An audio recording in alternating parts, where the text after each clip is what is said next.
Ladies and gentlemen, I hope you're having a beautiful day. I hope the sun is shining. I hope the birds are singing. I hope you got to wake up in the arms of the person you love the most. And if you didn't, well, hey, listen to the True Life podcast because we can bring a little bit of warmth over here. We got a great show for you today. In a career that spans more than 25 years, Jason has launched hundreds of new products, everything from medical devices to virtual healthcare systems to non-dairy consumer cheese to next-generation alternatives for the dreaded cone of shame for pets to sex aids for cows. What? Jason is a graduate of both the University of Wisconsin and the University of Minnesota and has completed postgraduate studies at the MIT Sloan School of Management. His formal training has been invaluable, but he credits his true success to growing up in a family of artists, immigrants, and entrepreneurs. They taught him how to carefully observe the world, see patterns before others notice them, and use those insights to create new innovations.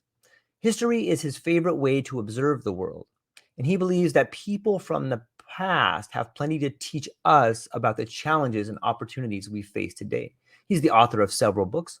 One is Booze, Babe, and the Little Black Dress, How Innovators of the Roaring '20s Created the Consumer Revolution, and Marketer in Chief, How Each President Sold the American Idea. He's also the co-founder of Agent Zero. And Jason, I'm so stoked you're here today. We're going to figure out why you write about history. What's going on, my friend? How are you? I'm doing well. It is a chilly, just about winter day in Minneapolis, Minnesota, and where you are seems so much better. And I think that's something unique about Hawaii generally is everyone in the rest of the United States wants to be where you are right now. If we can just get a little, that's one of the. I love to talk with you. But just to be in Hawaii for an hour, or just imagine that I'm in Hawaii for an hour is life affirming for me. So thank you. Well, you're here now. You know, we are exchanging the vibes through the interwires over here, and it's a beautiful place. I think anytime you're really surrounded by nature in a setting like this, and we're free from billboards over here and the pornographic nature of stuff screaming for your attention, which I think plays a giant role in focus and clarity and understanding. So yeah, Hawaii is such a beautiful place. And often I think that some of the best teachers are a waterfall or a battered coastline, and there's plenty of them over here to learn from. So yeah. Yeah, we're surrounded by nature here too. It's just most of it's brown and dead. And it won't wake up again until spring. It makes people in Minnesota really appreciate spring. That's why we're so happy about it and why we're so joyful at that time. But we got to make it through that, and we find things to enjoy during the winter. Do you think that there's some? It seems to me that maybe there's a life lesson there. Like here in Hawaii, everyone's really laid back because the climate is the way it is, and food literally falls from the trees. You know, however, it does seem much like in life when you're close to death, you come to some real realizations and you are very thankful. So when the seasons change and the winter comes and you're freezing, like maybe on some level, it makes you more thankful and more grateful. Like people from Minneapolis are like some of the nicest people on the planet. I think so too. I think I've met lots of folks from Hawaii though, who I find also quite happy and thankful and grateful as well. Yeah, you can, somewhere around February or March, ask us again how grateful and thankful we are, and we'll let you know. We're recording this right a couple of days before the U.S. Thanksgiving holiday, so that's on the mind. But somewhere around middle of February, right at the time where Valentine's Day is there, and we're wondering why would you put Valentine's Day at every time you talk to someone from Minnesota, Wisconsin, this upper Midwest area, you ask them why on earth is Valentine's Day in the middle of February? Maybe it's about that, like, hey, we've got this is the time to kind of snuggle with the person you love. Maybe that's part of it. I don't know. I see Brad there. Welcome from greetings from Minneapolis. I love that. We're all here. We'll make it through. We do this every time. We make it through every time. That's interesting. I think it's a great segue. A lot of people say that the best predictor of future behavior is past relevant behavior. And you have an incredible way of writing about history. Maybe you can talk to us about how that affinity came to be. You spoke a little bit right in the introduction. You referenced your family of artists and entrepreneurs and giving you this lens to see patterns differently. That sounds fascinating. Maybe we could start right there. I think that like most people who ended up writing history, we started by being consumers of it and readers of history. And just what fascinates me about good history is that it's so human and it's so relevant. And the more you read, not the surface stuff, the too much of history today, George, is especially if you've taken it in college or high school, it's names, dates, places, a lot of wars. Like here's the battle of this and the battle of that. And for some people that's really relevant, but for most people, that just doesn't that doesn't really connect with their day-to-day life. But the more you read about it, the more you kind of dig in and you read really good history, you start to see people in it, and you start to see historian David McCullough, who just passed away, had a wonderful way of putting this. He said, people in the past didn't walk around saying, well, look at how great it was to live in the past. you know uh, you know they're they in our past, they're living in their present. And they are real human beings with real hopes and dreams and fears. And to really understand what it was like, he wrote about the revolutionary era in the United States quite a bit, kind of late 18th century. And what's really interesting about that time is you start to get a sense for, he would have the primary sources, people's diaries. People wrote a lot more back then because we didn't have TV, you didn't have radio. Printing was hard. You had to go to a printing press, and that it took a lot of skill. So people wrote a lot of letters, and you realized when you actually read the letters, how much people are afraid of like what their life was like, that they lived in mortal dread of catching a cold or getting a fever, and that all of them had, they might have had 8, 9 kids, and maybe only 2 or 3 of them had survived from that time. And they're not all depressing stories like that, but it really changes your perspective on these are real people. You can start to kind of put yourself there. You can start to think, well, gosh, how would I react to that? And that's that little spark of curiosity and that spark of connection with people who are gone a long time. And it makes you think, why? I want to learn about why they thought that way. I want to learn about what was their life like where they reacted to this situation in that way. And that's kind of where it started for me. Since my, early 20s as a kid, I grew up, with, my parents and grandparents. They would read history. They didn't read business books. There were no business books for, Cuban immigrants coming over. They read history. And those are a lot of the books I grew up with. And then in my 20s and 30s, I was a huge consumer of history. And I think one of the real catalysts to help me start to actually write and give back was, and some of your listeners may have, if they're into history, they know who this is, Dan Carlin.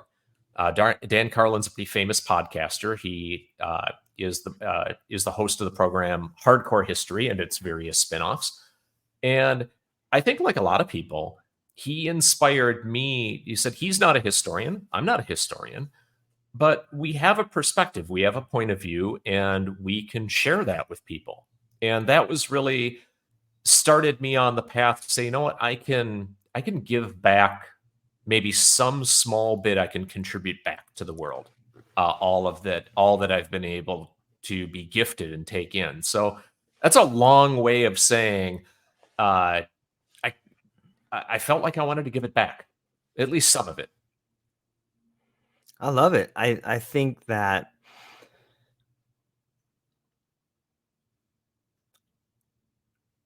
I'm hopeful I'm hopeful that people get to a point where they can give back, because I think everybody can contribute. And maybe when you look back Right. at history, you're beginning to see the echoes of people in your own life. It seems to me when you look back at good history and you really get into a story, even like sometimes fiction too for me does this, but if you can really put yourself in the position of the person that was facing this thing, you can really begin to see a lot of yourself in that character. In some ways, it helps us shift our perspective and understand, wow, this person, I can identify with this person because they're going through something very similar to me, even though it's in a time I'm not aware of. Is that a reflection that kind of drew you to the history as well? I think it is. I think what's that old saying about you'll quit watching a movie if you don't care about the characters, right? Or you'll quit reading a book if you don't care. Yeah, yeah. And I think that's something that historians generally can learn from fiction and fiction writers, is Mm, that fiction really focuses on those experiences and those kind of really human experiences and how to kind of bring that to life. The thing is that there are so many of those experiences that are real from real people and kind yeah. of real human experience that you know I I believe that there would be very little need for fiction if we just told better history of better people. There's so many things. There's such fascinating stories that uh, we just don't tell them enough. We don't tell them that way because historians are working to get it right. They both have their place, right? That there's Right. there's kind of a historical accuracy and then there's a narrative. I just don't believe those are two separate things. That I think you can strive for both of those things. I think there are great examples of striving for both of those things. And I think the more we do, I just feel like the more people can see themselves in people in the past, the good, the bad, the ugly, uh, the better people we are. I feel like I'm a better person for reading history and kind of understanding. I'm certainly smarter, certainly more gracious, uh, but I think better understanding of others, situations that you see and kind of, it's not that you tolerate bad things that are happening or injustice in the world, Hmm.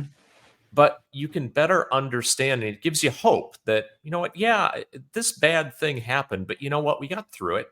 And here are the people that got us through it.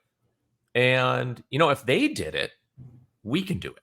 It's okay. We made it through. I think history is a deeply hopeful sort of exercise when you think about what our ancestors needed to get through in an average day just to survive.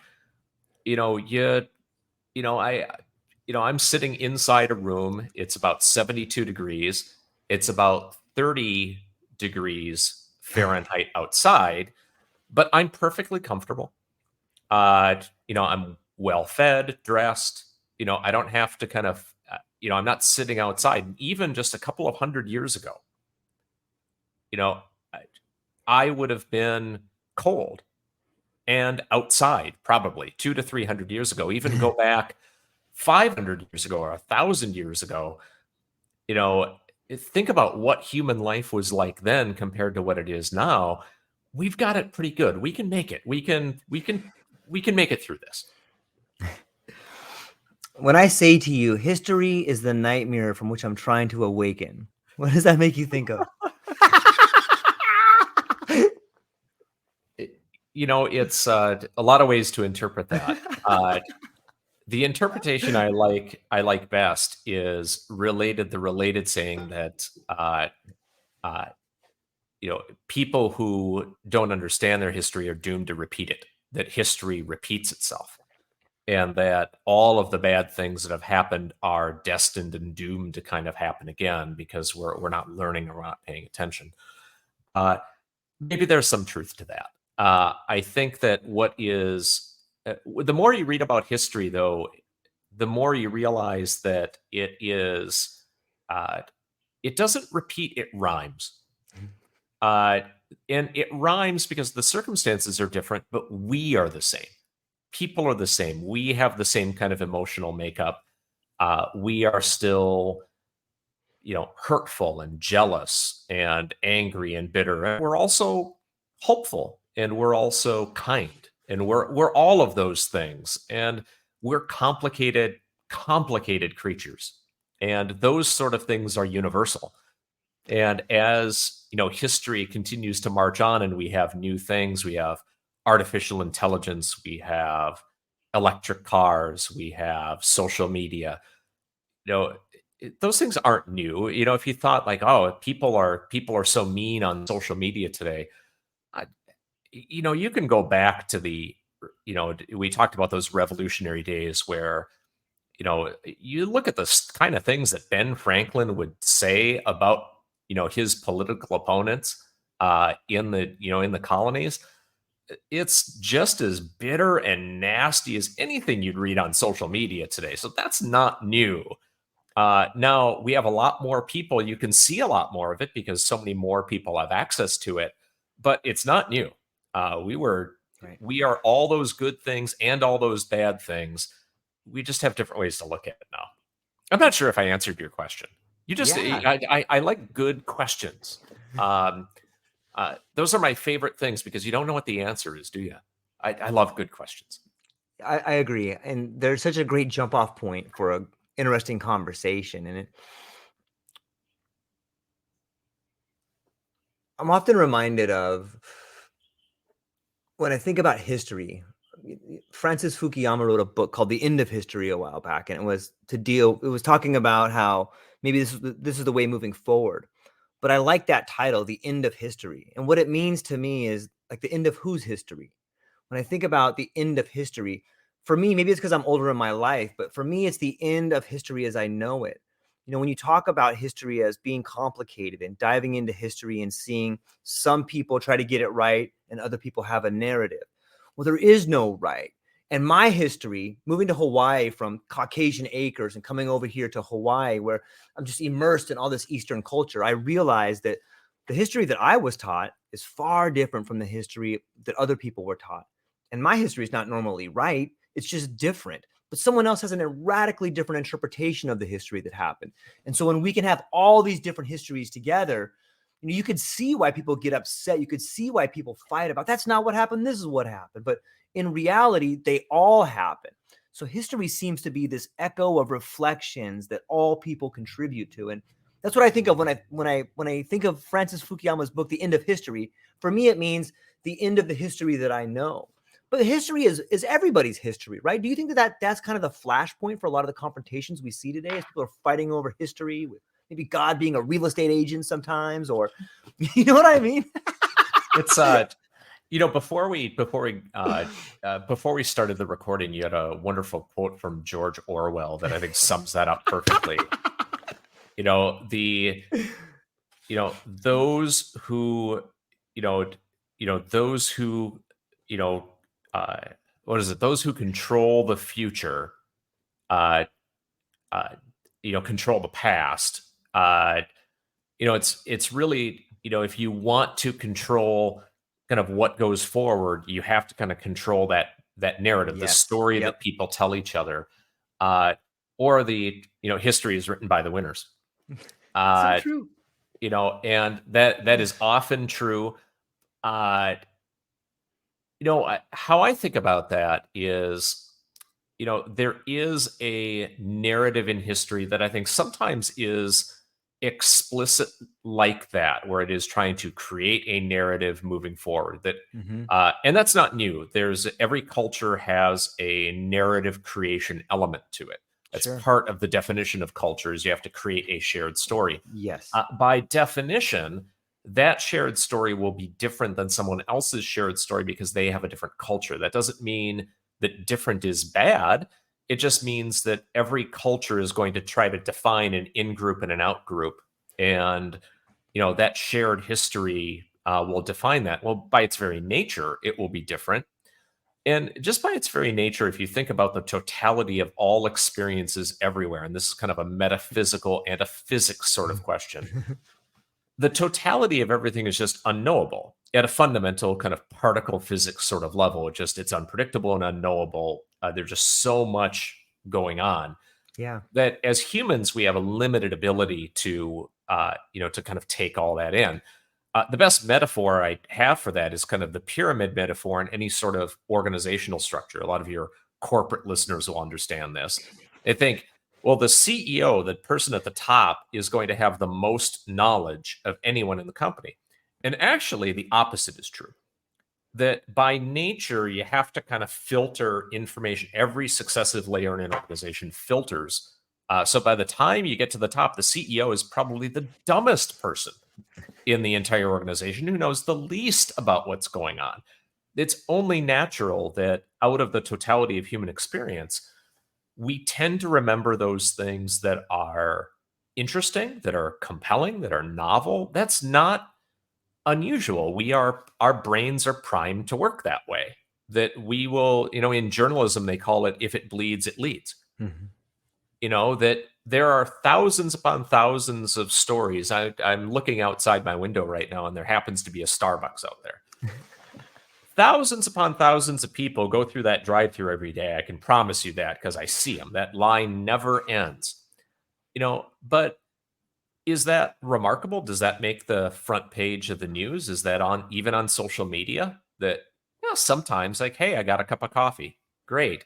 But it's only really notable if it's novel in some way or different in some way. So I'm not sure that there are a lot of explanations to kind of that, defining history and defining different histories as somehow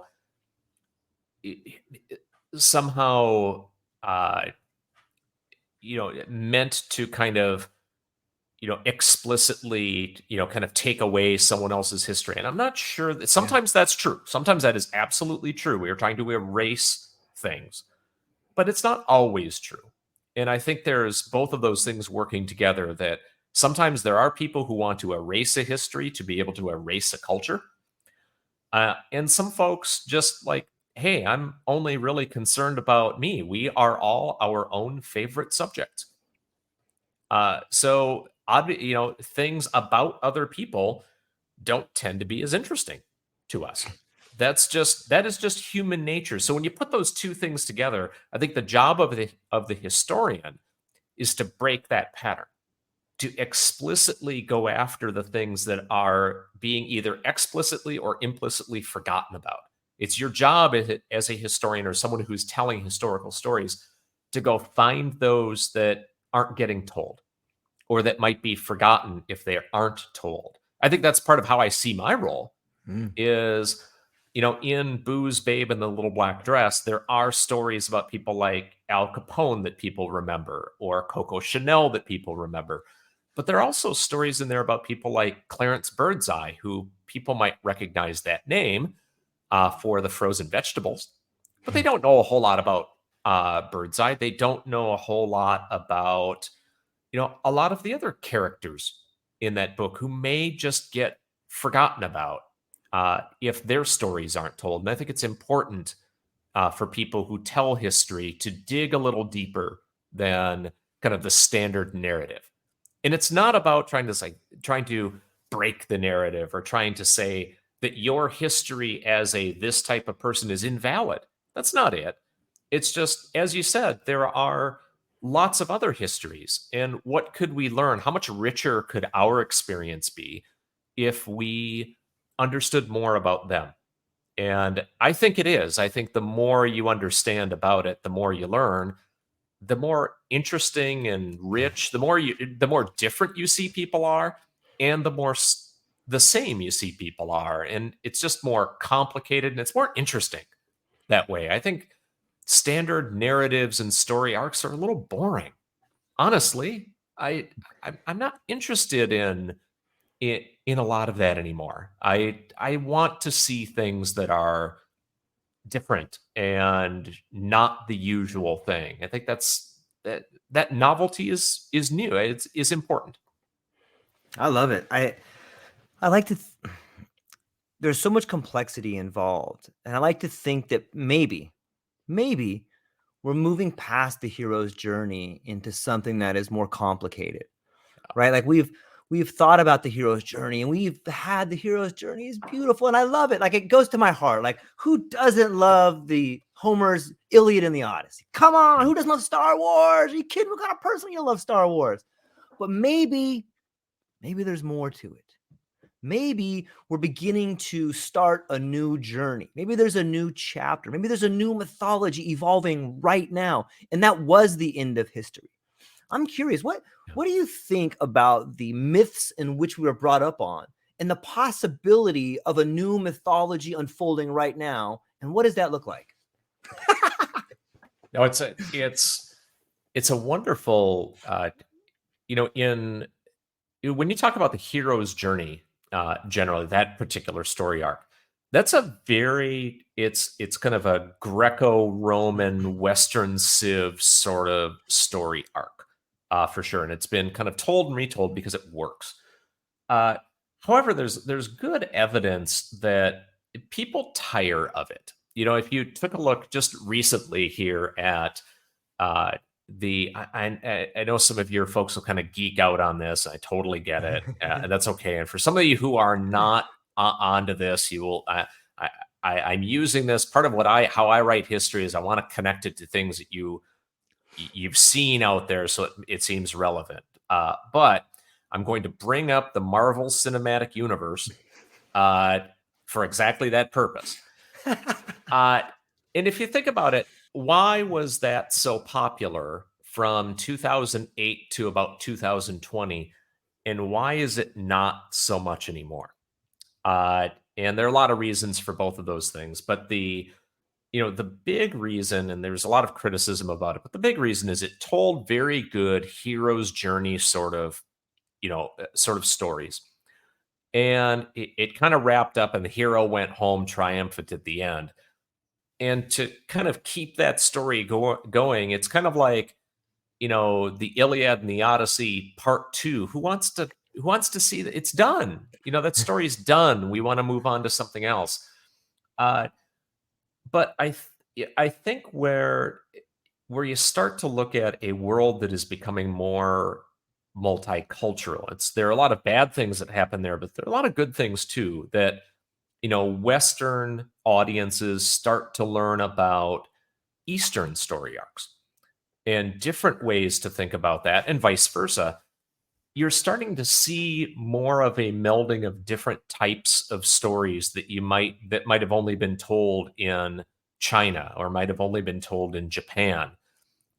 Especially a lot of the popularity of Japanese comics and stories in the United States, I think is an indication, George, that there is a hunger for a different type of story that doesn't fit that kind of, hero kind of narrative and that simple kind of 3, 4, 5-part arc that can be well done, but is a little trite and a little tired.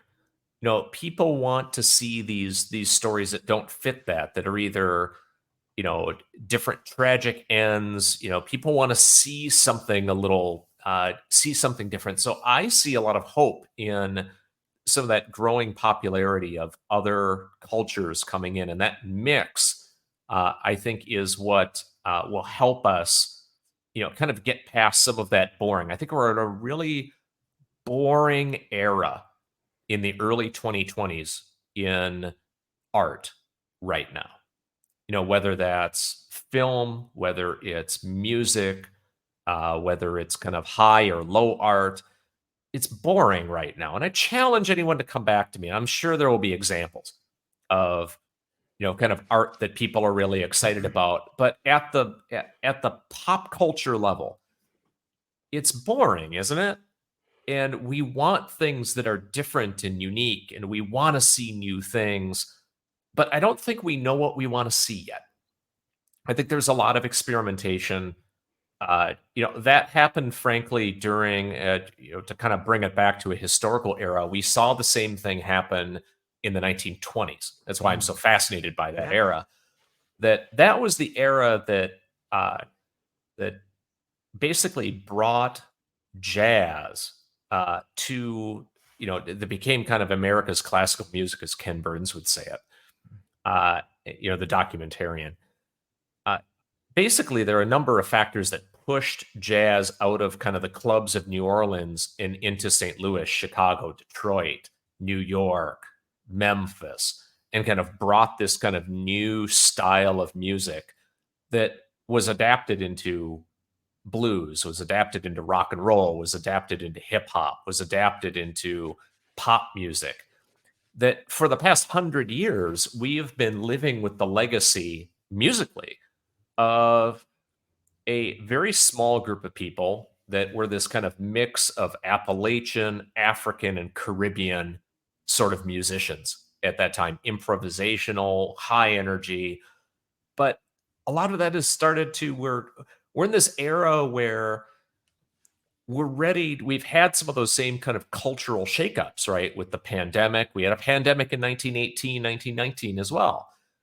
We've had huge cultural shakeups, and no one knew in the early 1920s how all that was going to kind of crystallize into something new. But I'm really hopeful that this decade will bring us something new that we haven't seen before, that will really be able to kind of give us something, some new energy, new art, because art drives a lot of that culture, doesn't it? It drives innovation. It drives, the same improvisational mindset drove business innovation as well during the 1920s.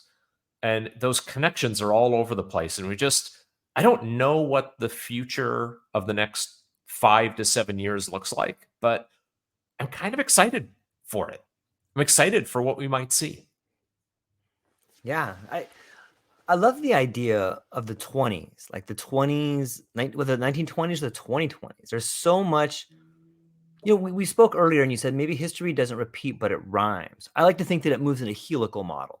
And if we can look back at the 20s and the things that were happening there and the things we see happening here, when I look at the youth movement today, and I talk to some business leaders and some people that are looking for jobs, there's such a more meaningful search going on. Like younger people have such a more meaningful search. Like they've seen their parents, whether they're boomers or Xers, get up and go work for a multinational corporation that just suck the life out of them. And they don't want to do that. Like they're like, I'd rather work for free and do something meaningful. And like, to me, like that's so inspiring to me. When I had a conversation recently with a gentleman. I was a UPS driver for 26 years. And I was speaking with another guy. He's like, these new kids, they come in, they don't have any loyalty. And like, I'm like, yeah, why would they? Why would they? Why would they have any loyalty? They're going to do I hope they do less. I hope they do less work here.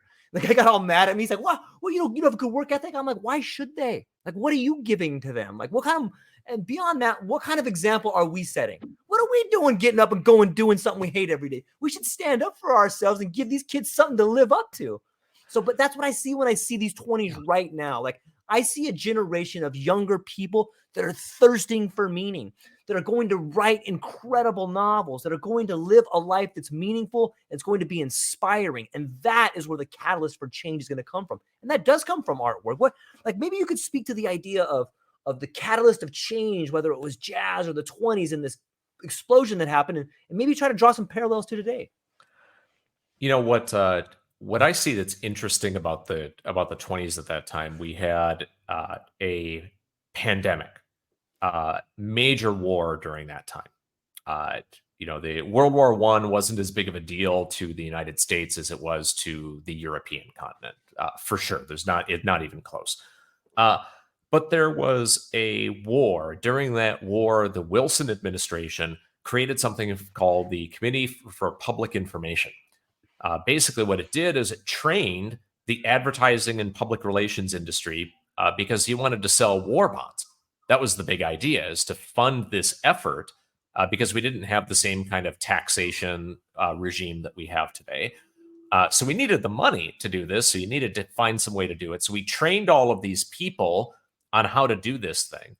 We had people coming out of the war who needed to find work and needed to do things. We had this kind of booming economy. We had all of this new kind of innovation happening, all of these kind of cultural changes happening at that time. This was the time of, migration out of the South uh, from the previously enslaved people in the South were moving north, moving west. Uh, we had this tremendous kind of cultural upheaval on so many different levels. It's kind of like you kind of think about the snow globe just shaking the whole thing up, and it's going to resettle in a different way. The snow globe, the problem with the analogy is the snow always settles in the same place that it was before. This, you're you shook everything up right at the end of the prior decade, and you knew things were going to happen. You just didn't know exactly what. It was really unpredictable. People really didn't know what was going to happen. And I think we have a lot of parallels to today.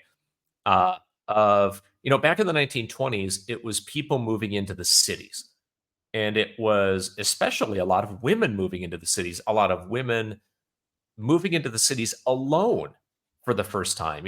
Most people don't realize that they have this kind of 1950s image of women in the home, and that's kind of how it was.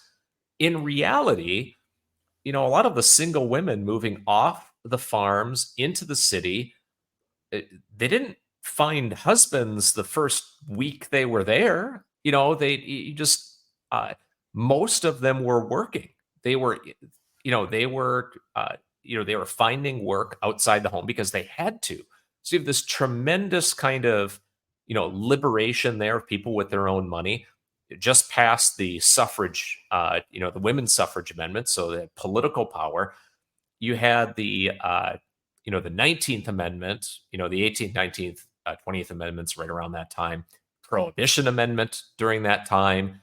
So you had all of these different kind of cultural upheaval during that time. Whenever you do that, you're going to create the kind of, environment ripe for kind of recombination and change. It's going to be sloppy, messy, good and bad. And I think we're seeing the same thing. So it's interesting. You mentioned something about young people kind of searching for meaning and not really wanting to kind of put up with the same, kind of work environment. What's interesting is that we see that of Gen Xers and baby boomers too. The biggest single change, and I'm involved in a business that works on this. One of the biggest single changes we see in the workforce today is Gen Xers and baby boomers leaving the corporate workforce and becoming independent, becoming Yes. fractional contractors, selling their services to multiple employers, and kind of giving the big middle finger to corporate America and saying, you know what? We don't have to be 25 anymore to be fed up. We're not going to take it anymore. We're going to we're going to chart our own path. We don't want to end up. How many people have I talked to, professionally, where they're in their 50s and they got laid off and they can't find another job and they're just emotionally wrecked, and they're so smart, they have so much to offer, yet no way to deliver that to the marketplace. And you think about there are a lot of bad things that places like Uber and Airbnb and DoorDash and all of those kind of services did to the economy in a lot of ways. There's good and there's bad. There's always good and bad. But one of the good things it did was it told people, like, hey, wait a second. I don't need to go work. Like, the idea of a job is not the center guiding force of my life. I think that's one of the biggest things that we're seeing right now is a reset from our identities being tied to what we do, to our identities being self-determined. And think about that too with the transgender movement. People are very passionate about that on both sides of it. But if you take a step back from that, you start to realize what people are really doing is they're saying, I'm not going to be locked in anymore to this idea of work or gender. I'm going to kind of throw out all of that. I'm going to determine what I want for myself. Ultimately, as kind of an independent sort of person and someone who values choice as the foundation of ethics, I have to celebrate that sort of independence, that people will chart their own course on what they want to do with their lives.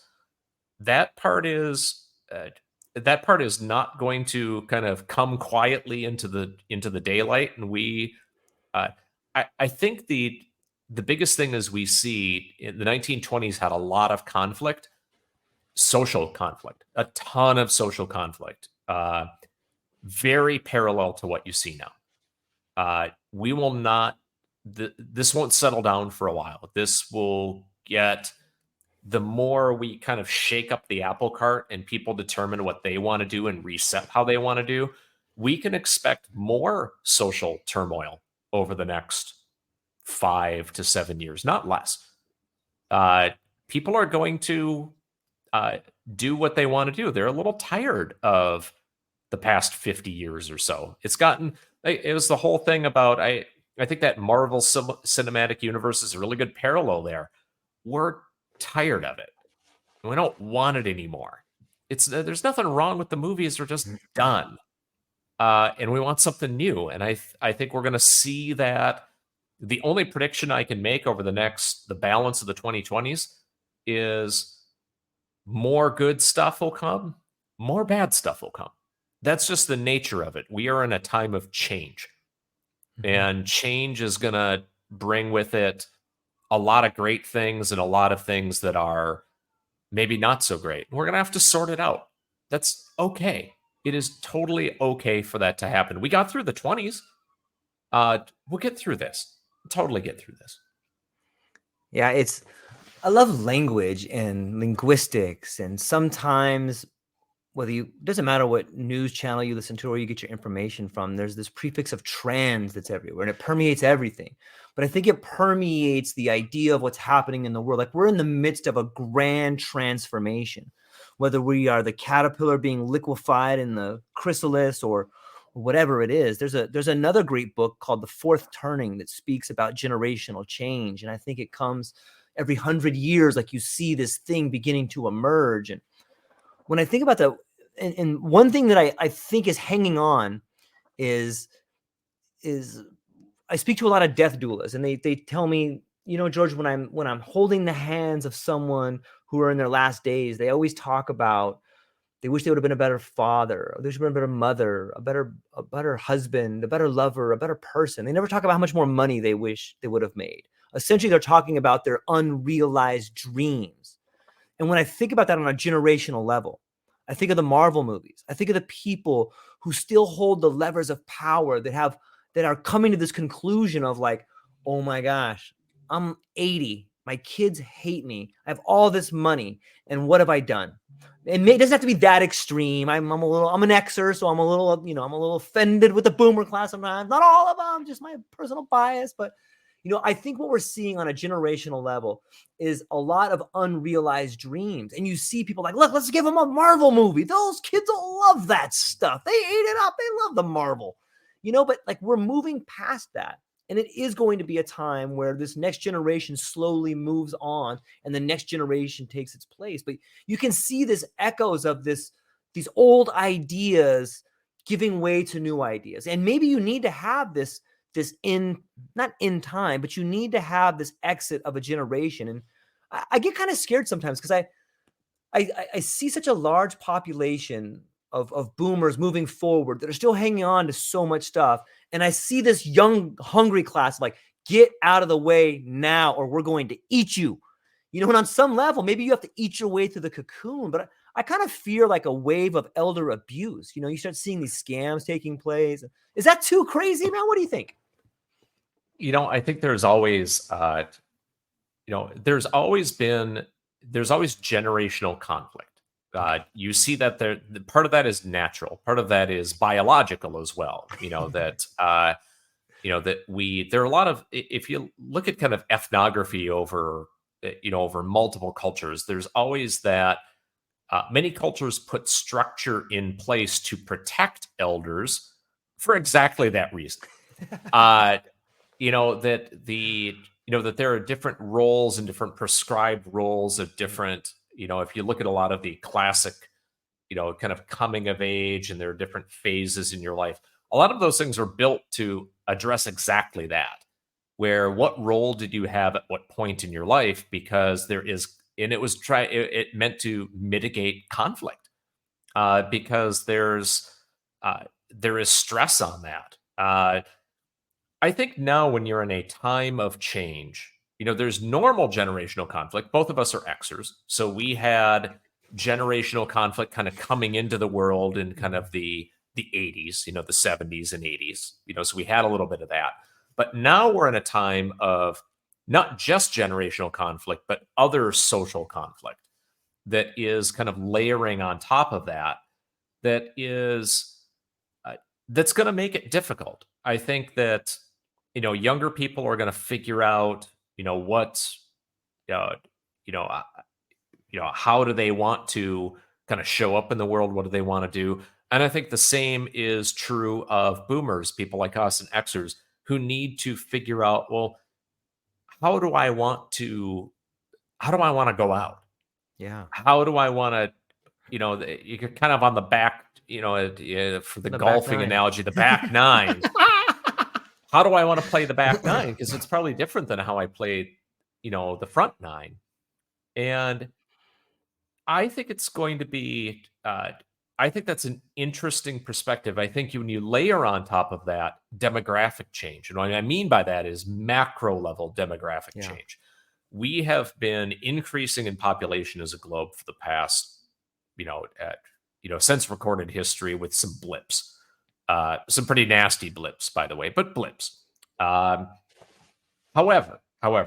all population estimates say that by somewhere around the middle of the century, towards the back half of the century, global population will peak and we will begin to slide back downward. And there are a lot of reasons for that. Increased education, all those sorts of things. And we have been in a growth state where the generation coming up is almost always bigger than the generation leaving. That was certainly true in the 1920s. The number of young people in the United States was hugely bigger. It was a hugely bigger number than the people over 60, over 65. Yeah, hugely bigger. So there's much more influence. It is a relatively recent phenomenon that the number of people who are older than we are a majority. That has not happened really before, and that is unlikely to continue, for that much longer. Can you say that part again? The generations will be smaller. All right. Coming up. There will be fewer people, again, coming up. So we have this kind of generational change too, where there will be fewer of us every consecutive year in the not too distant future. And that's weird. We have not experienced that really ever since maybe the 1300s, when it got bad. That's really the Black Death at that time was the last major time when we had population shrinkage in recorded history. That is a completely unknown, unpredictable sort of thing that is starting to happen in places like Italy and Japan, and even China. That's going to get weird coming up. And I think, to your point, the default over that time is when the pie is growing, there's always this kind of, the default mode is to more. Like how can we do more? How can we be more? How can we achieve more? But as the population shrinks, wouldn't it be interesting to think about more of those meaning questions? How do we do with less? How much less do we need? You start to see that now. It's no surprise that Marie Kondo's Japanese. That's no surprise at all. Because they're thinking about less, because the population is shrinking there. It's just a totally different mindset. It's crazy even to think about, as a business person, like I work on, new products and innovation. The default for me, my entire career, has been growth. Always. There are always going to be more people next year than there will be this year. What happens when they're not? What happens when the market shrink? I love it. How much new do we need? Does it really change the idea of what innovation really is? I'm not sure what that means. They're such great questions that I don't hear anybody really talking about them in terms of, people talk about demographic change. We hear that, and we hear that in terms of like, well, if there were fewer humans on the planet, maybe there'd be put less stress on our ecosystem and our resources. And that's great. I mean, that'd be nice. So that's kind of a good benefit. But we're not talking about the rest of it. What happens to not just kind of social systems, governments, balance of power. There's kind of geopolitical stuff you have to think about. But what happens on a day to day kind of, kind of your day to day existence when instead of cities growing and kind of like, what do we do with all the extra homes we don't need, for instance? Like, it's crazy to think about what population decline will really mean 50, 60 years from now, because it's already happening in a lot of places. So those are the things I think about, that I think history doesn't really give us a great way to think about that, other than you got to look far back. When you think about, well, what happened after the Black Death in Europe, for instance, or on the Asian steppe? What did it do? It broke the feudal system, for instance. And the reason it broke it is when you had a lot of people and you always had more people, there was always pressure that you always had someone else who would do that job. So you didn't really need to make that job nice. You could take advantage of and abuse that corporate worker as much as you wanted, because there's always some other schmuck who would come up and just do the same job. Well, think about what's happening now, George, and your listeners will kind of see this. How hard is it to find people to do these bullshit jobs? Yep. People don't want to do them anymore, and the prices are going up. That's the market working. But what about, I go around to the fast food restaurants near here.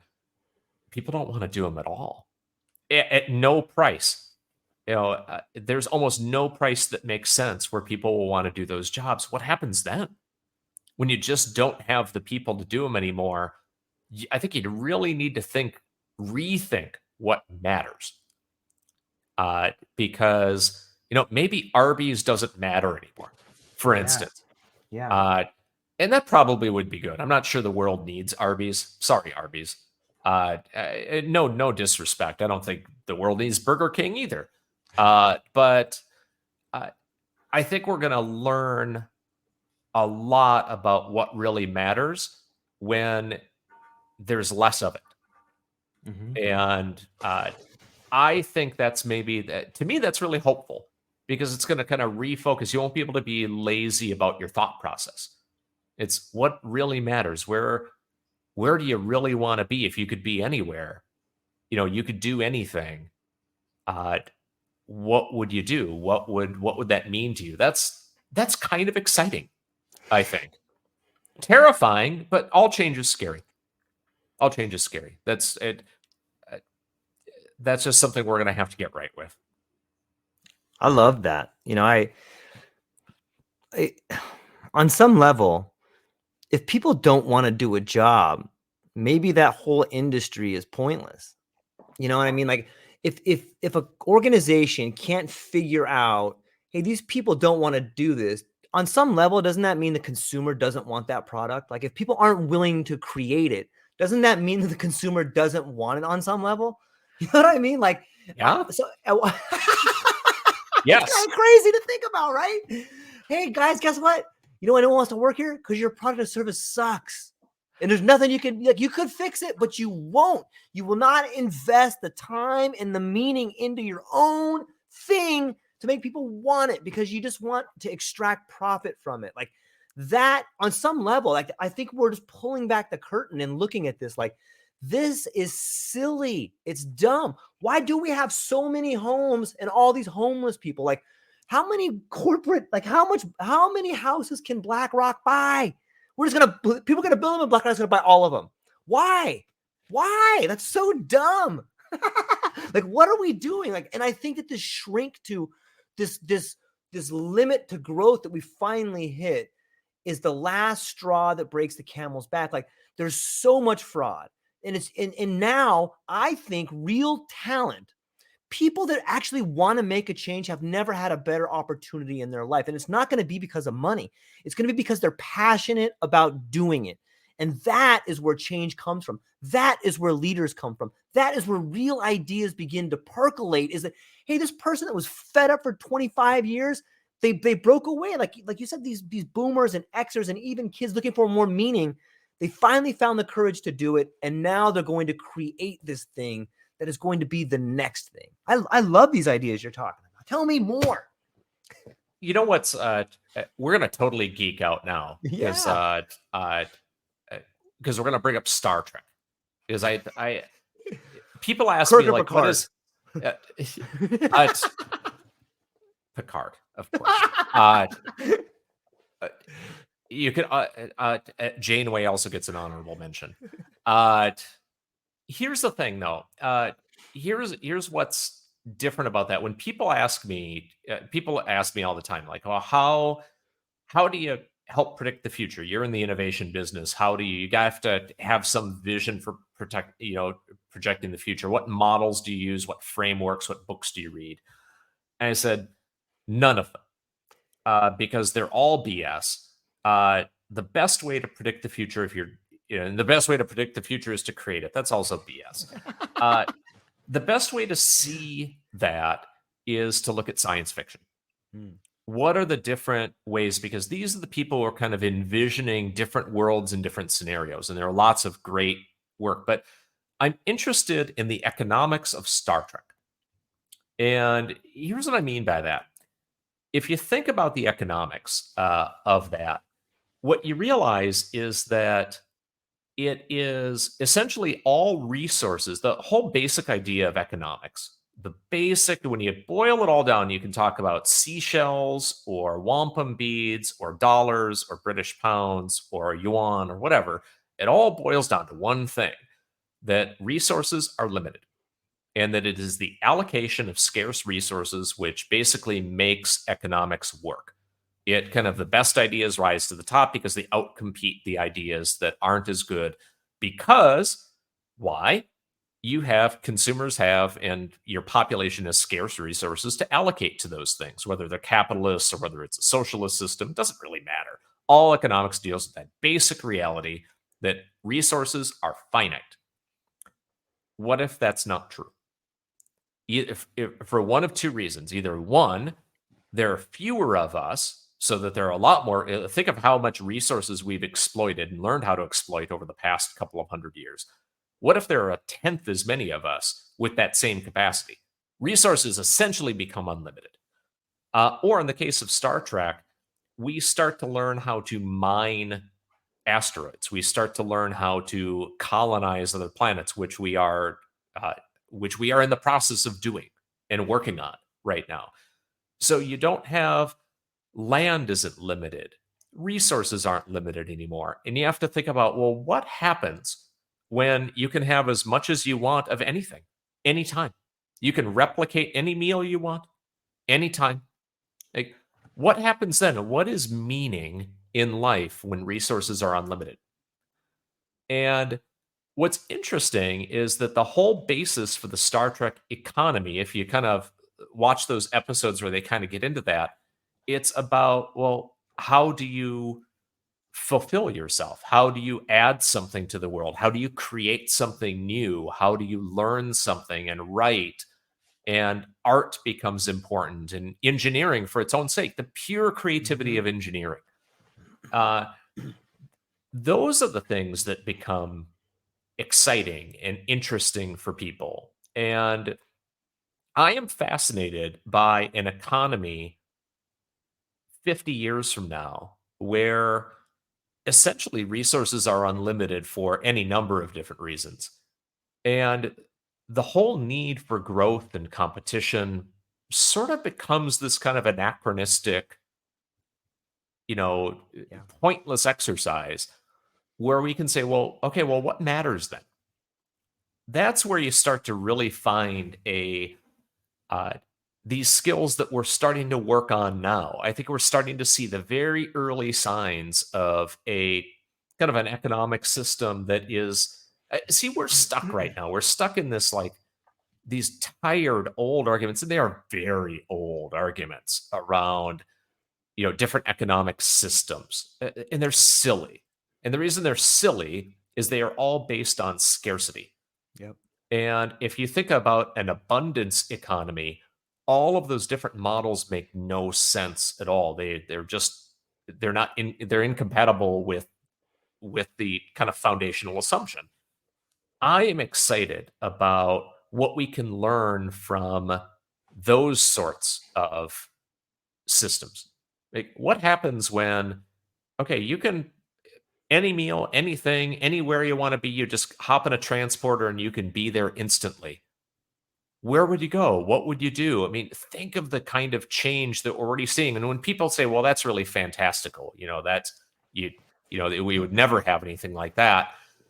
I can tell you, I see kind of on my side, robotic food assembly technology right now that can essentially act sort of like a replicator.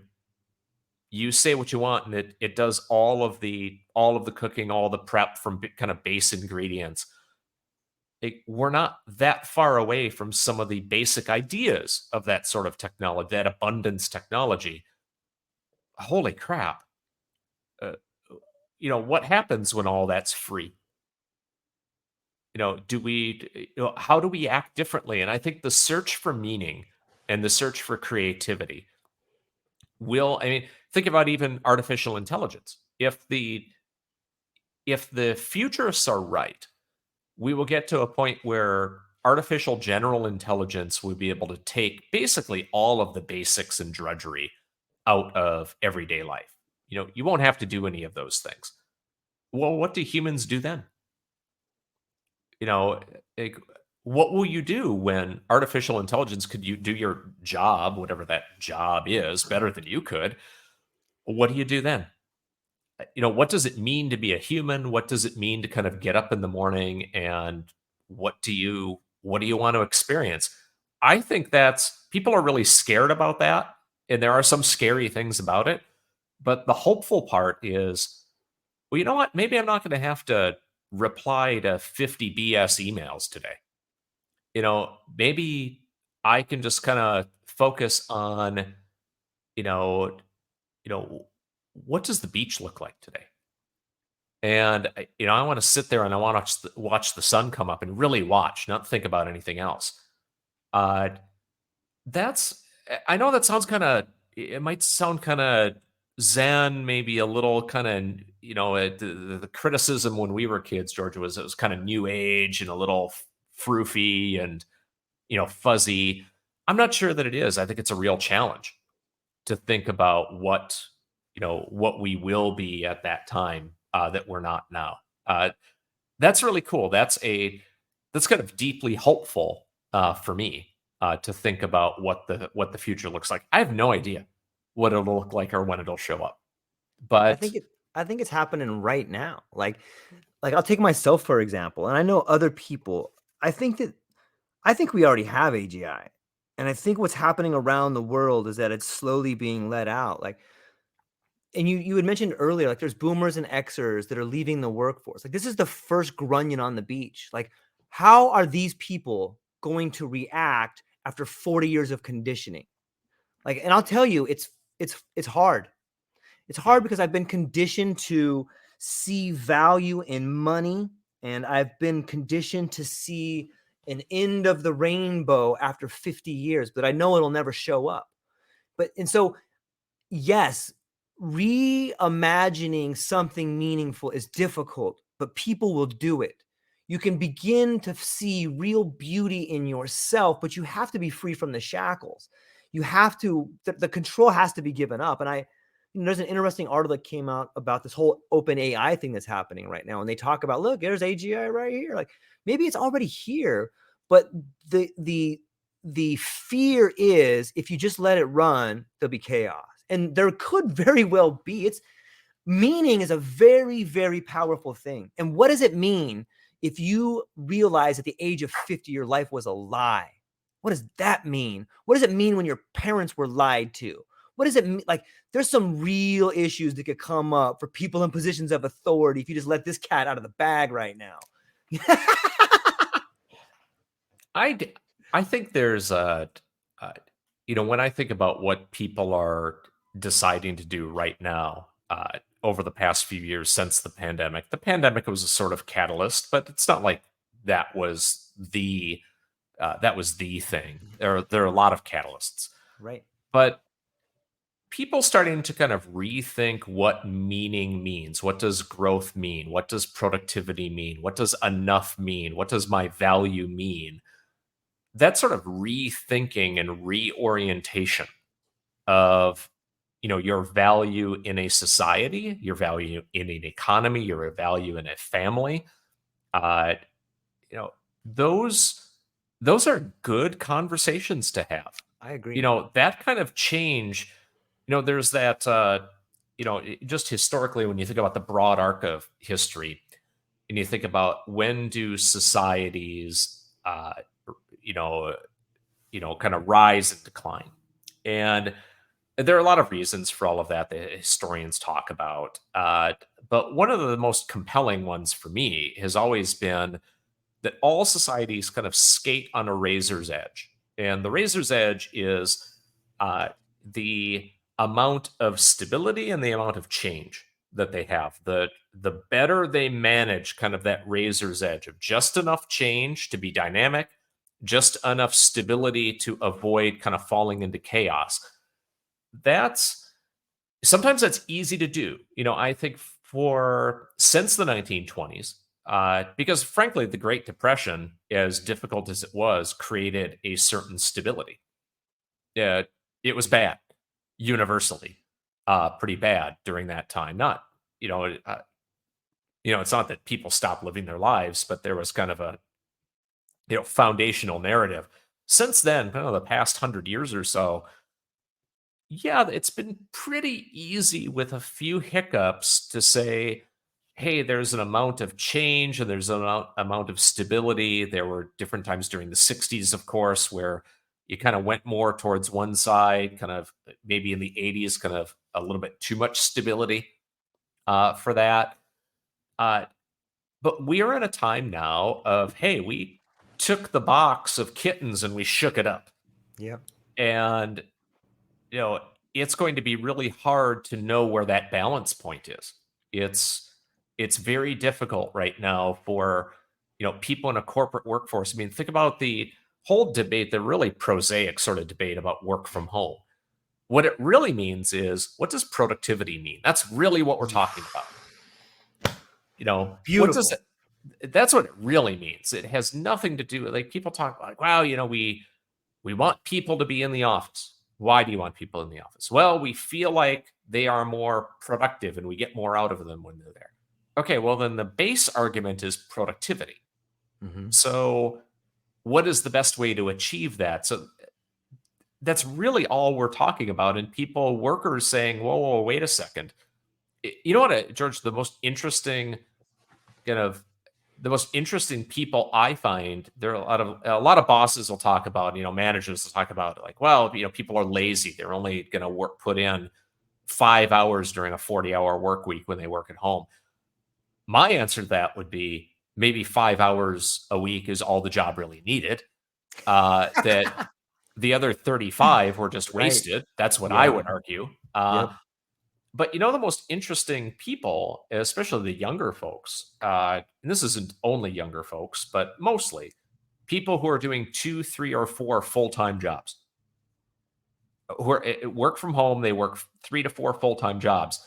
Think about that for a second. If you just think like, oh, well, they're violating a contract or some such thing, and that's all fine. I think what's silly about that, though, is, wait, how could one person do 4 jobs? Those jobs must not be worth full time. Like, they can't be. Like, that's what it really says. If that person can be successful doing 4 full time things, why would you make them do just one thing? I find that not just silly, but counterproductive. I think, to your point, the biggest thing we need to free ourselves from is kind of the constraints we put on ourselves, the Mm, thought process our yeah. conditioning, what we think is normal. What is it? You grow up thinking whatever your parents did was normal. Uh, my parents were not normal, by the way, as you could probably guess. So I kind of think everyone's not normal. Uh, Agreed. but I realize that most people I meet are pretty stuck in kind of a Yeah. mindset of, well, this is just kind of how you go through a life, and this is kind of the stages you go through. And I see in the 2020s here people saying, ah, I'm not sure I buy that. I'm not sure that that has to be the way it is. Maybe things can be different. And that's really cool. That's that will lead to innovation we can't even really conceive of right now. I think we're locked into, like, oh, it's kind of flying cars and artificial intelligence and all. Like, I think those are just limited thinking. I think what it really means is, what can we do as humans when we are decoupled from this kind of productivity treadmill that we're on? What would we do differently? When I think about, I was in Key West a few months ago, and I got to have rum with Ernest Hemingway's grandkids. No Blast, by the way. way. Yeah, they were. Epic. It was his birthday. Ernest Hemingway's, like, some birthday anniversary, some such thing, and his grandkids were doing book signings, and it was really cool. Took a tour. Of course, I took a tour. Of course. It was a rum distillery. Why are you not going to take a tour? But we're in, and they had little stories about Ernest Hemingway and kind of what he did during life and kind of his creativity. And you know what I didn't notice about Ernest Hemingway? Uh, a 9 to 5, 40-hour a week kind of job. He kind of effed around on his fishing boat. He drank a lot. He enjoyed himself, and he did dangerous stuff, and he created a half dozen of the world's best novels during that time, and lots of other writing, and inspired generations of people to write and to create uh, you know uh, American novels kind of in his wake. That's interesting. That's that kind of like, what will all our lives kind of look like Hemingway's life 20 years from now? I don't know if that's good or bad. I think he died at like 55 or something. I can't remember. Uh, uh, if memory serves, he lived a pretty hard life, but a good one. Will we stop kind of judging life by the extra 2 or 3 months we might be able to get out of it, eking out of it, in an assisted living facility? I don't know. I'm interested in learning what that might be. To live a life worth living, Yeah. to have the courage to do what you want to do instead of what you have to do. I wish that was taught more in schools. I wish that instead of a Pavlovian system, and I understand the need, taking it all the way back to the beginning of the conference, I understand the need for a shared story and shared goals, and shared sacrifice. But at what cost? At what cost are we robbing the imagination and the lives of those who have a right to live a life worth living? Like I want that. And maybe that comes from us as individuals getting to a point in our life, and we say to ourselves, I'm going to stop. I'm going to stop living this life of productivity and begin living a life of I can't think of a word that rhymes with productivity, but there's probably a good one in there somewhere. But to find a way to live a life like that, and it's difficult and it's challenging, but it's also very rewarding. And I think if we want our kids to live this life we're talking of, then we have to have the courage to do it. Because you can say to your kids, listen, you got to fight for what you believe in. Now I'm going to get up and go do this job I hate. Like, they're not going to do it. You have to do it. but it's hard because you may have to give up everything that you currently have. Like that's a real possibility. It's funny that when I think the best thing that boomers and Xers can do for their kids is, kids are funny. I've got two boys, and they're, Congratulations.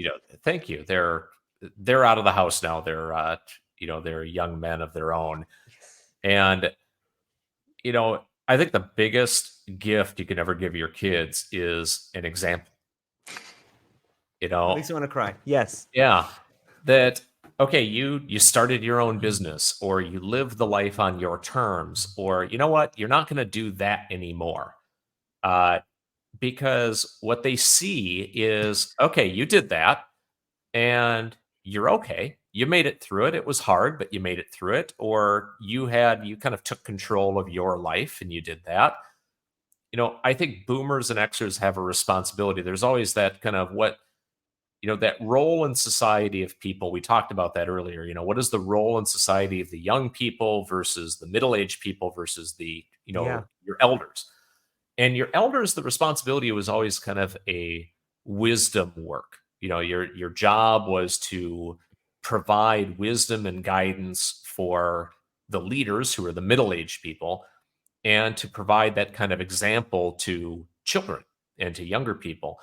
I think the best thing that boomers and Xers can do is set that example and show kids, you know what? Yeah. That's what wisdom really is being able to, kind of have the courage to do that. And if we do it, uh, people think, Gen Z, they're, younger people, they're not listening to you. No, they're not listening to you. They are absolutely not listening to you. You know what they're doing? They're watching. Yep. They're observing. They do not care about what you say. They care about what you do. And I feel like if more of us can show, you know what, you can work independently. That'll work. Yep. That you can make this thing work. Yeah, it's Yep. hard. But you can do it. You can decide what you want to do. You're not going to work 50 hours a week. You know what? You might only work 10 hours a week, and you're going to have these art projects, and you're going to have this kind of charitable stuff. You're going to contribute to your community. You're going to kind of have this, kind of environmental, kind of this nature thing you're working on. Like that's, you get to design that life. Younger people will watch that and say, Yeah. I bet I can do that. I could do something like that. There's a path I can follow. Like we need to kind of clear a path for that. Otherwise, it should come as no surprise that younger people like us will follow in the same footsteps. And Yep. it's pretty clear right now they don't want to. I think we have a responsibility to get out there and act like it. Act like we can. There is something different. If we just go and retire from the same corporate grind, why would we expect our kids to do any different? It's the only thing they know. That's sad. That part is sad. If people want to go and they say, I want to work for company X until I retire and I want to do that, and they're happy doing that, more power to you. But they got to see a different path. So, if there's anything that we can encourage our, listeners on this is, you know what? There are people who are doing this. You can too. Yep. You make it work. It's not so bad. You learn that you can live with less, and that those things that were kind of, those things that you had, you didn't really need. I had a mentor of mine, someone, a close friend, said that really success is, success for a kind of like productivity should not be defined by how much you do. True productivity is really defined by how little you can do to get the result. It's really about how little and how quickly you can get something done. Just a different way to look at it. So thinking about how to do, not how to do more with less, how to do less with even less, and really kind of boil it down. It's something we talk about in innovation all the time. People think that innovation is about adding new things to things until it becomes kind of bigger and bigger and better and better and better. What people don't understand is that most true innovation is cutting away all of that stuff. It's more like a sculpture and less like Yeah. a painting. Innovation is not kind of adding layers to the painting for something to appear. It's more about kind of removing extra stone from a sculpture. And you discover it when you're there, and when you get to the point. What did Michelangelo say? There's David is in there. I just got Yeah. to get rid of the stuff that's not David until I see it. Uh, I think it's just a different way to think about it. Like, I wish that young people would ask, instead of like, well, how many more extracurriculars could I take in high school or college? I wish they'd say, how much less could I do that would be more meaningful? You know, uh, wouldn't that be a different question rather than trying to just add more things on? Because that's that cult of productivity, right? That Yep. cult of more, where what is the thing I'm really kind of passionate about, and how about I just do that thing and kind of let all the other stuff go? That would be, if artificial intelligence could take care of all the BS stuff and you could just focus on what things meant, that'd be a good use for it. I could do without a lot of the tasks that need to get done in an average day. Uh, and if I could just focus on being bored and walking around and kind of letting my mind go, I would appreciate that. Yeah. Having the freedom to think about what's important in your life and how to live a better life. I love the idea of the sculpture versus the painting, taking things away. It's interesting. In my house, we have a new theme, and it's called letting go. I have this giant library, and I'm looking at these books, and I'm like, why? Why do I have this book? I've read this book. Why do I hold on to this? And there's something beautiful about the art of letting go. By taking that book and putting it in the pile to go away, I get to reflect on why I'm holding it. Do I love this character story? I did. I like the writing in there. What did I like about the writing? But by letting it go, I get to hold it dear one more time and understand, and then make it mine in a way. And it's like, I Right. was holding on to this thing, but now why don't I just take it? Why don't I just keep it inside and then give it to someone else to hold? It's getting kind of heavy. I I couldn't agree more. I think I love I've been going through that. I'm kind of in the middle of a move here. And Me too, man. All of and us in some way. all of us in some way, but me very, my wife and I very physically and soon. And we've had to have those decisions Yeah. on, okay, instead of just putting things in a box, we set a rule that, like, hey, everything needs to fit in this area and kind of the hatchback of the car in order to move. And I thought, all right, well, do you really, books are a great example, but even clothes you might have Yeah. or things you may have around you. And you think, okay, that had a place and a time. And the act of giving it away, I love how you put that, where the act of letting it go forces you to reflect on it in a Right. way that you wouldn't have otherwise. If you just keep it and it's on a shelf, it's almost like you never have to do that. And I meet a lot of people who are, moving into assisted living, or they're moving into memory care or some such thing. And they have to let all of that stuff go in a hurry. And think about how Mm, hard that is for people, uh, yeah. where it's almost overwhelming, that it's better to give yourself a habit of letting things go routinely. Yeah. That, hey, is this still something that, you know, that's kind of not like bringing you joy, but does it kind of serve a purpose right now? And I love the idea of, and I hadn't thought about it quite that way, that it makes you experience it again, reflect on why you Yeah. wanted it, and say, oh, that was really important to me at that time. It is not important to me at this time. So I'm going to give it to someone else that maybe it could be important for them at their time. That life is temporal, right? That, things are right at the right times. And to keep something longer than its time is, I don't want to say selfish. I think that's too harsh of a word. But that's how I want to think about productivity. Yeah. The like that I am using the things in my life that are absolutely essential right now, and I've let the other things go because, I from a creative person's perspective, people think, oh, you just kind of want more and more and more. And really, the opposite is true there too. It's you need to kind of clear away things, otherwise, your mind can't fit new things in. You know, you're, Yes. you know, Yes. at least that's true for me. That if my mind is cluttered with too many things, I don't have room. Like during this move, there've been so many things going on that I haven't been able to pick up a new book in maybe 6 months. I've been kind of rereading some things I enjoy reading, or I'll read things for research, but that's more, that's different. That's not the kind of reading for pleasure, I just haven't been able to really pick one up. And I feel a loss with that. And the reason is I just don't have mental space for it right now. And I'm looking forward to kind of putting that behind me and being able to say, okay, well, I've got some space now.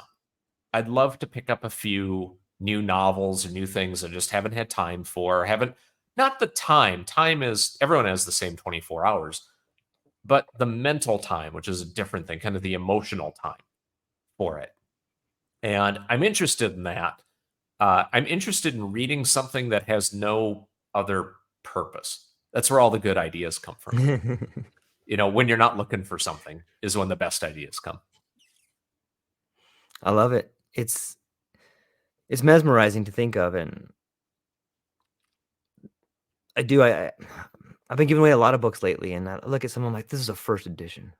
I'm like, who cares? What is and here's the cool thing about books that you can do as I'm giving them away, and I like the idea of holding something past its prime. It seems to me like holding a wonderful fruit that goes bad. Like what this fruit is ripe. Give it to your neighbor, man. Yeah, they'll probably love it. So I'm like, this is a first edition. You know who would love this book? Is this guy that I just met. I bet you, what a wonderful gift. And I'll give it to him for Christmas. Hey, this other book, my cousin's going through this thing. Maybe they would love that book. Now I get to take this thing, reflect on it, get to hear the story again, tell it, and then give that story to someone else. And so it's like, wow. And on top of that, when you're clearing stuff out of your environment, you're creating space so that you can grow again. Getting rid of the stuff in your environment, getting rid of the stuff in here, these old ideas that no longer serve you, while difficult because you must process them and understand why they no longer serve you. But once you figure that out, you can't let them go. Like, hold them, I love you, and then be on your way. Now you have room to grow. And if you think about that on a grand scale, it's beautiful because when you look at it, you go, holy cow, I'm growing right here. Holy cow, I'm creating this whole new space. Holy cow, what does that mean? I'm a whole new person. What does that mean? I can help other people. I can help myself. I can help my family. I understand relationships different. Like it all comes together, this letting go, I think we see that, to bring it full circle, we see that at the societal level. We saw it in the 1920s. We're seeing it again here, where people were letting go of, in the 1920s, people were letting go of the pre-World War I world. And there were a lot of things about it, and people were kind of figuring out what a new world sort of looked like. And they were letting go of a lot of things, and no one knew exactly what was coming in, but there was a lot of rapid growth and change, and it was scary and it was chaotic, but people had to let it go. Otherwise, it was very difficult to let anything new in. So I think at the micro level, a lot of us are letting a lot of things go, letting a lot of those assumptions go, doing different things. And that's happening at a societal level as well. So when you think about, what can history tell you about that is, that's necessary, that it can be a little scary, but that we'll get through it, and that will be better in some ways and worse in some other ways on the other side of it. But it's okay if some bad things are in. You know what? We'll have to clean those up. And that if good things are in, we're going to have to recognize them so that we don't mess them up. But it's okay. That kind of shaking things up a little bit is a natural process that happens cyclically. It happens after major events that we've lived through. It's okay. And it's okay not to know exactly what's coming and to kind of let some of it happen and try some things out and be okay if, like, hey, this thing that we were kind of experimenting with and kind of thinking about, well, that didn't work so well. That wasn't great. Let's not do that again. There are a lot of things in the 1920s that people let go and didn't do again. Uh, and we're seeing some of those same things here. I think people get so wrapped up that if they see something happen on, TikTok, or they see something happen in their professional life, that it's going to be that way forever. Right. We're in a period of really rapid change. Things will come and go. Just, we got that saying about weather in Minnesota, and lots of places have this. If you're uncomfortable with the weather in Minnesota, just wait. Wait a day. It'll be different tomorrow. It's okay. We'll be fine. We'll be fine. Yeah, if you stop and smell the roses for a minute, we live in truly transformative times, and with chaos comes opportunity. Was there an incredible amount of opportunity in the 20s as well? Oh yeah, I mean, if you think about just the amount of new products, new services, kind of growth happening, that immigration, new things kind of happening, this kind of cauldron of new things happening at that time. I think like the number of new products that got invented during that time, and new things and new places to go and new entertainment, all of those things were so exciting during that time. It was always overwhelming for people. It was really scary for people who were born in 1870 or Wow. 1860. You're born at the tail end of the Civil War. To experience something like the 1920s was so jarring to them, because their life hadn't really changed that much until, wow, I could go to the first supermarket. I'd have the first radio. I mean, just think about how crazy the radio was, that you could hear a baseball game as it was being played across the country, and you didn't have to be there. I mean, crazy stuff there are a lot of times that, like, kind of rich, privileged people have always had kind of more advantages than other people have had throughout history. That's been true. But during the 1920s, what was really crazy is the average person had access to a lot of that. Not everybody. People get you on that. That, like, well, they were this group. I know they're always that, but most people, really most, like, low income people, traditionally disadvantaged people, women, like, groups of people that never had that kind of freedom and a freedom of choice before, finally had it. That was scary at a cultural level, especially for the people in power, who said, wow, there are a lot of people I'm not used to being around here exercising this kind of power, voting with their wallets. That was a crazy time, where people had those kind of consumer choices. Uh, and we're seeing that again, that people could choose to work the way they want to work. They could choose to have the identity they want to have.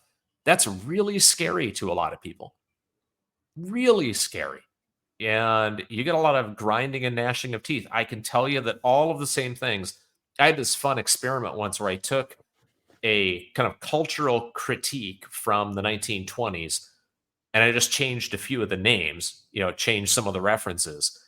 And people thought, oh, is that MSNBC? Is that Stephen Colbert? And then I had another one, and people said, oh, is that Sean Hannity? Is that, like, nope, these are all people from the 1920s, and I didn't even change their words.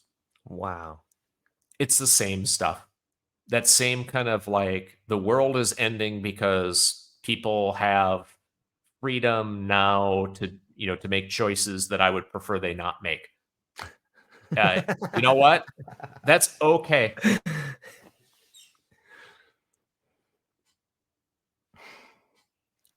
I love it. I love it. Jason, this is an amazing conversation, my friend. I feel like it's flown by too fast, and I feel like we could probably talk for another hour if I didn't have another podcast coming up here. So I'm gonna have, if it's okay, I would love to have you come back and we could begin to solve some more of the world's problems. I think it'd be a lot of fun. Next time we will be in similar climatic zones. I'll be in South Florida, where I've got some Nice. family. That's where we're moving. Half my family's Cuban, so I will argue that although there are a lot of great things about Minneapolis, good Cuban food is not one of them. And I am looking forward to a little bit of food that better meets my heritage, and I cannot wait. There is some lechon asado ready for me down there as soon as I get there. Not to mention the warm embrace of a family that you've probably been away from for far too long up in the cool weather up there. So I'm excited for you. I can't wait to speak again. But before I even let you go, maybe you could talk a little bit about where people can find you, some of the books coming out, and what you got coming up. Yeah, people can find me best on jasontvoiovich.com. Just put the T in the middle. I'm pretty easy to find on Google if you search for Voiovich. It's the kind of the benefit and the drawback of having a really unique name. I'm very easy to find. If I do anything bad, I'm also very easy to find. LinkedIn is an easy place to find me too, or Amazon for the books. Marketer in Chief was my first book. The second one is Booze, Babe in the Little Black Dress. That's about the 1920s. My current project is working on the follow-up to that, which is Consumer Culture in the 1930s during the Great Depression. So learning a ton of really cool stuff. I think it's going to be a great follow-up. I think it'll be just as exciting and over the top as kind of the 1920s era. People think that the 1930s was the Great Depression. It was just depressing. But it was so crazy, so fun, so innovative, so interesting that I think people will really be surprised by that. Check it out. Join my mailing list. You'll get kind of a heads up on when that's coming, but probably later next year at the earliest. But there's plenty to read there in the meantime. So I really appreciate the opportunity just to chat with you. It's been a lot of fun, and just to kind of meet some new people in the interwebs and all of that. And I think your cat, who was kind of walking around in the back there, I think I also saw your cat. I got to meet the cat. That was also good. You got a newsletter too, don't you? I do. It's published. I wish it were published regularly. Kind of do as I say, not as I do when it comes to things like that. But it is published when I think I have something to say that's interesting, which is sometimes really often, and then sometimes you need to wait a little while. So I will never send anything that I don't think is interesting. That's my promise. So if it's like, boy, it was supposed to be Monday and I don't have anything interesting to say on Monday, I will not send you anything on Monday. I love it. Because if I'm bored, I think so will you. Yeah, that's really well said. Ladies and gentlemen, I cannot recommend enough. You saw what happened here today. You got to listen to the hopefully amazing, incredible, and wonderful as I thought conversation. And I look forward to hang on briefly afterwards. Jason, I'll speak to you briefly, but to the ladies and gentlemen out there, I hope you have a wonderful day. I hope you know that change is something that's necessary. And if you have the courage to do it, the life will unfold in front of you in ways you can't imagine. And if you're an Xer or a boomer, you have a responsibility to do it. Let's make the next generation better. That's all we got for today, ladies and gentlemen. Aloha.